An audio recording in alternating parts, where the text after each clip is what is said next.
Have you ever sat at your desk with a Bible, a blank page, knowing Sunday's coming, but no idea what to say?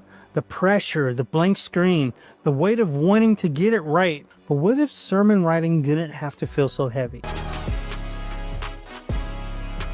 After preaching over 2,000 sermons, trust me, I still remember what it's like to sit down with a blank page and no clue where to start.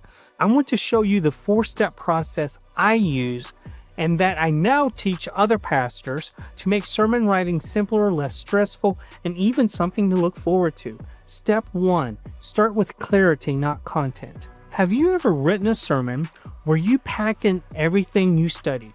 Context, Greek words, quotes, life application, and people walked away remembering nothing? Yeah, I've been there. We need a clear direction for our sermon. So here's the first and most important step. Pray and pick a passage. I open my Bible to the text I'm speaking from, and I read it many times before writing a word. First in the translation I'll preach from, then from others. Sometimes I'll use Bible Hub or Strong's Concordance to look up key words just to really sit with what God is saying. Then I ask myself one question. What's the one big idea this passage is about? Not 3, not 5. Just one clear truth someone can carry with them on Monday. I write that at the top of my paper. That becomes my compass. I grab a pen, give myself some space, and just start writing what I see. What words or phrases jump out? What questions do I have? What's going on before, during, and after the passage? Then I write down 2 things: the problem the passage addresses and the solution the passage gives. Simple, focused, clear. That one shift, getting clear before getting detailed, changed everything for me. My message felt tighter, people remembered the main point, and I stopped feeling like I was drowning in my notes. Step number 2, enter the world first. Now that I'm aware of the sermon's main idea, I understand the problem and solution from the passage. The next thing, we have to connect the truth of the passage to the lives of our people. So I pause and I ask, what's weighing them down this week?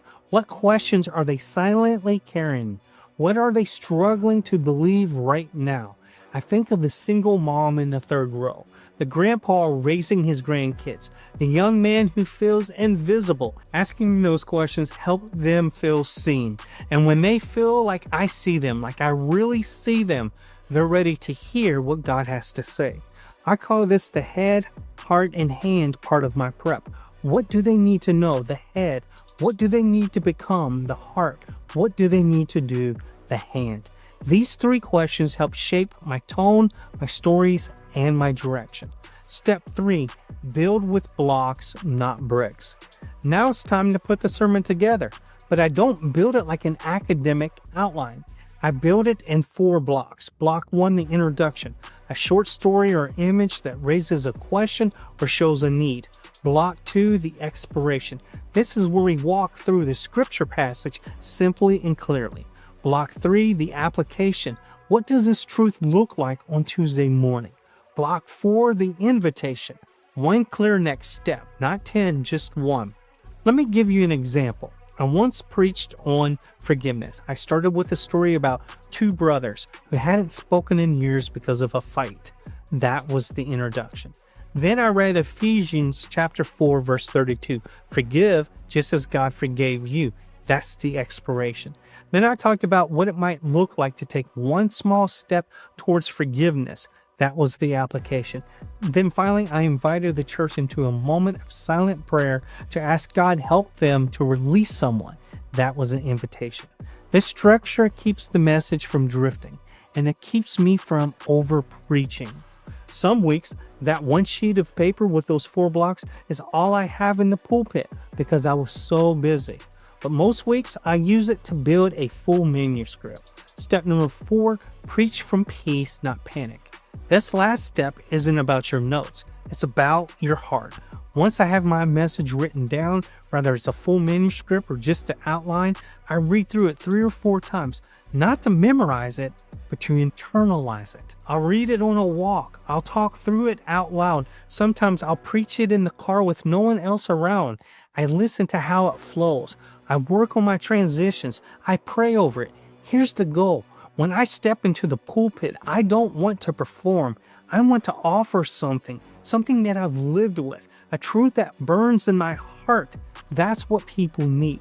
They don't need a performance. They need a pastor who's been with Jesus that week. When I preach from peace, not panic, I'm present, I'm steady, I'm ready. You don't have to be the next Charles Spurgeon or Billy Graham. You just have to be faithful. Faithful to the word, faithful to your calling, faithful to the people God has placed in your care. This 4-step process changed how I preach and how I live during the week. And I've put it all into one simple worksheet, the same one I use and give to the pastors I coach. You can download it for free. Just click the link below. And if sermon writing ever feels like something you need help with, I want you to know I offer one-on-one coaching for pastors who want real support week after week. I have also placed a link to an application below. If this video helped you and you know a fellow pastor who could use this, feel free to share it. And if you want more help with your weekly rhythm, I invite you to watch this video next. It's all about how I reclaimed my Saturdays and still preached with power. See you there.